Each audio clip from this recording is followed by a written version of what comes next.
இன்னைக்கு தூங்குறதுக்கு முன்னாடி ஒரு விஷயம் மட்டும் ஞாபகம் வச்சுக்கோங்க.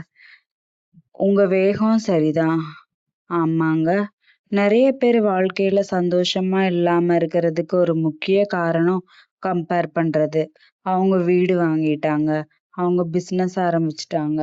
அவங்க செட்டில் ஆயிட்டாங்க. அவங்க லைஃப் ரொம்ப பெர்ஃபெக்ட்டா இருக்கு. அப்படின்னு தினமும் அவங்க வாழ்க்கைய மத்தவங்களோட வாழ்க்கையோட கம்பேர் பண்ணிட்டே இருப்போம்.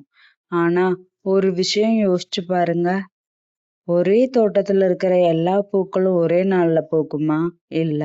சில பூக்கள் சீக்கிரமா பூக்கும். சில பூக்கள் கொஞ்சம் லேட்டா பூக்கும். ஆனா, பூக்கிற எல்லா பூக்களும் அழகுதான். அதே மாதிரி தாங்க வாழ்க்கையும்.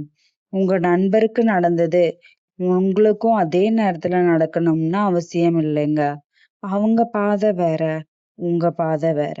அவங்க நேரம் வேற, உங்க நேரம் வேற. அதனால நான் லேட் ஆயிட்டேனா, நான் பின்னாடி போயிட்டேனான்னு உங்கள நீங்களே கேள்வி கேட்காதீங்க. நீங்க இன்னும் பயணத்துல இருக்கீங்க. நீங்க இன்னும் வளர்ந்துட்டே இருக்கீங்க. நீங்க இன்னும் முயற்சி பண்ணிக்கிட்டே இருக்கீங்க. அதுவே போதும். உங்க வேகம் ஸ்லோ ஆகலாம். ஆனா, நீங்க நின்னுடல. அதுதான் முக்கியம்.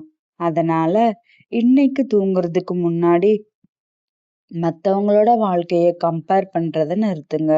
உங்க வாழ்க்கைய மட்டும் பாருங்க.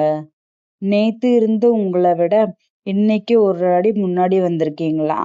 அதுதான் முக்கியம். உங்க வேகம் சரிதான். உங்க நேரமும் சரிதான்.